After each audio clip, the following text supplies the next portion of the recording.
Okay, we're back, and there's one more thing I want to cover here before I open things up to Q&A, because this is basically the nuts and bolts of the system, and that would be how does entry reaction fire work and how does charging work. There's two ways that a missile unit can fire when it's not that particular unit's turn, and that's called entry reaction and return fire. And unlike simple GBOH, you can return fire and or reaction fire as often as the situation arises for you. You can do it again and again and again if the situation keeps showing up during the course of a particular activation. Here's how return fire would work. Let's say, let me set up the situation here. I gotta get a crossbowman.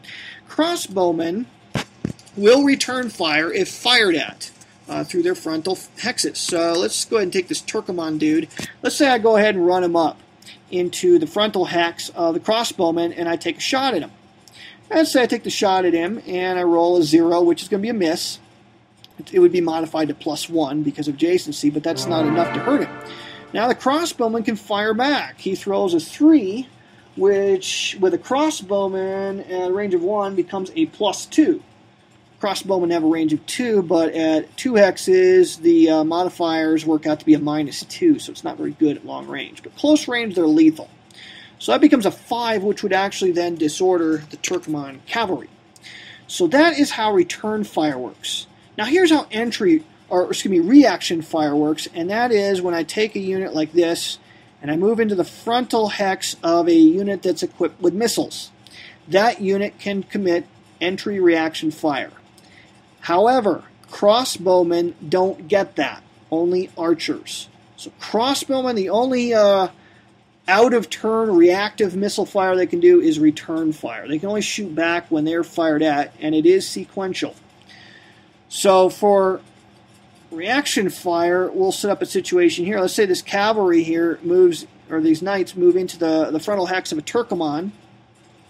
That Turkoman could then commit reaction fire. So he could fire the die, 2 becomes a +1, -2 because he's mounted and he's firing at knights, so nothing would happen there. But that's how that reaction fire would work, and they can do it as often as a unit enters his frontal hex. So if another one comes in, he can fire again, which differs somewhat from the simple GBOH system.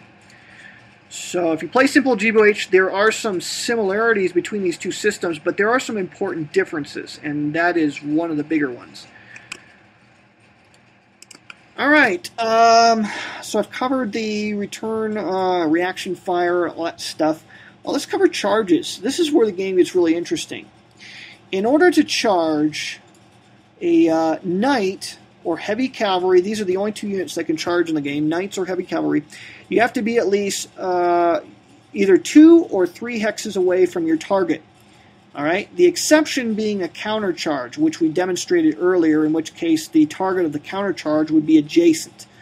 But in this case, let's say I got this Turkoman unit here. He's going to be our target.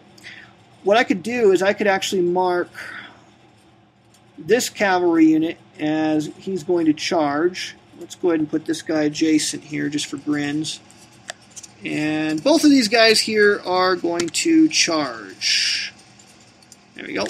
Both these knights are going to charge into this particular stack. Now, pause here for a moment. Let's assume that this guy started an activation adjacent to these guys, or let's say that he didn't want to charge and just moseyed up adjacent to these Turkoman boys.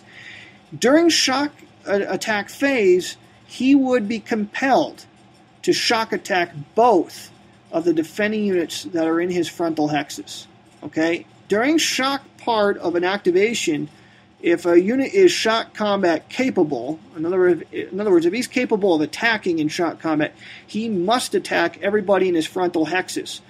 Or he can avoid shock attacking if someone else is going to do it for him. So let's say that this situation was up. Each one could shock attack one of the targets. Another way to put it is, let's say I had this situation here. Let me rotate him. Okay, let's say we had this situation, and this guy here in the middle here, I didn't want to shock attack with this guy. What I could do is I could say this guy's going to attack him, he's going to attack him, and now this one here is exempt. He doesn't have to attack anyone if he doesn't want to. So that's how you could be forced into a shock attack situation, and how a single unit can actually shock attack multiple defenders. In this case here, this boy here could attack both of these guys frontally by himself. If he were to do that, let me cover this real quick because this can confuse new players. If this guy were to attack both of these Turkomans to his front, he would attack them separately. All right, let's just work this out here. Let's say that these Turkoman boys are going to be attacked. Light cavalry may withdraw before retreat before combat, but I'm just going to not do that here at the moment. Let's just say they stand here in combat. Here's what would happen. There's going to be a +3 modifier for attacking light cavalry with a knight. The boy on the left here, or on the right, he's got a, well, the Turkoman right, our left. He's got a +2 modifier, so it's going to be a net of +5 to attack this guy. But because it's 1-on-2, the defender is actually going to get a -1 modifier there, okay? Because there's one more defender than attacker.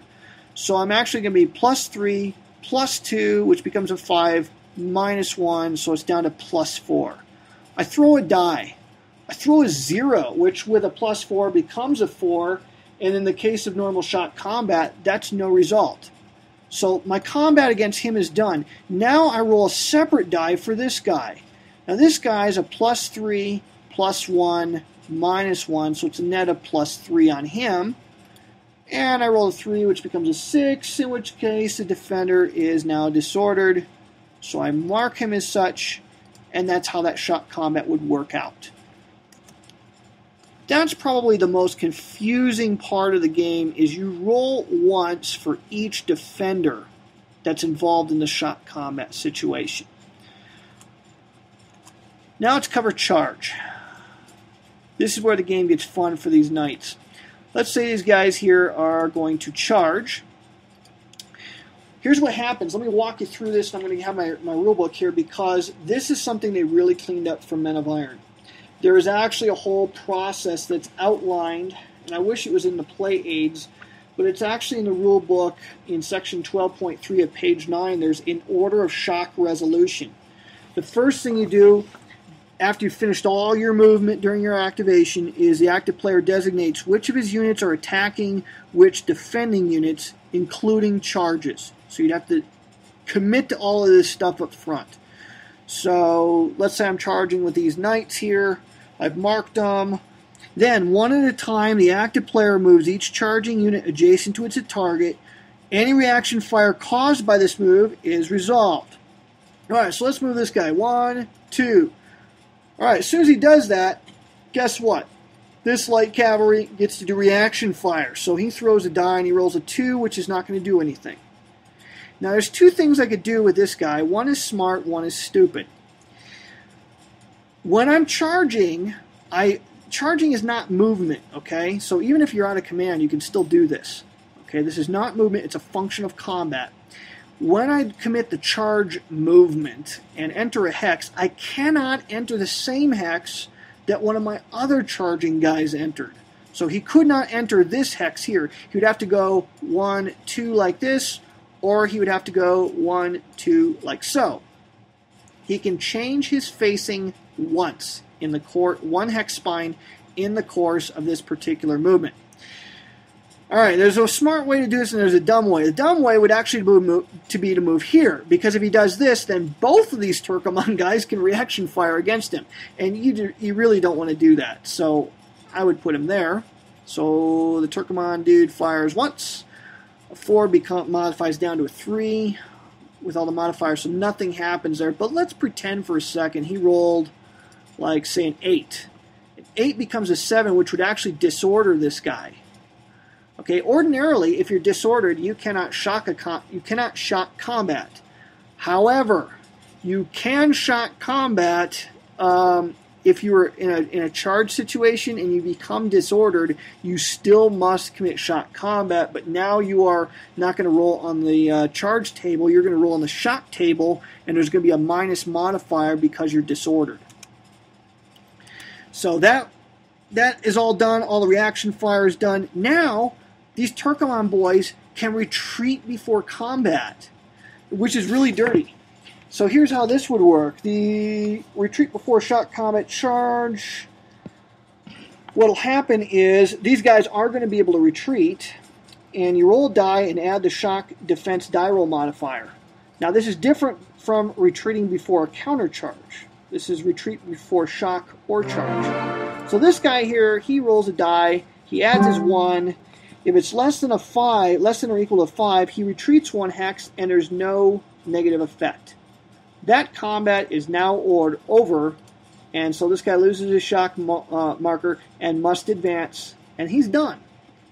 Now this guy here does the same thing, but he rolls a 7, which becomes a 9 with his defense modifier, and he gets to retreat as well, and that ends the shock combat. And the disordered attacker actually does not advance. If you're disordered, you don't. Whoops, trying to get rid of the shock marker. Okay, this guy here was able to successfully retreat before shock combat, but now he is disordered. So we got to mark him as such. You may only retreat before battle with cavalry if you're being attacked by infantry. Now, if you're light cavalry, you can retreat before combat if you're being attacked by light or by any other heavy or night cavalry. So only these light cavalry can get away with this. But here's the deal. You can only do it if you're not disordered. So let's say for a moment that the situation was reversed, and this guy fell back and was not disordered as a result of his retreat before combat roll, but this guy was. Now the next time this situation arises, if this knight attacks him again, he will not be able to retreat before combat, and he's going to get gobbled up. One other thing I need to cover is shock continuation. So give me a second here. I need to save the recording here, and I'll cover that in the next video.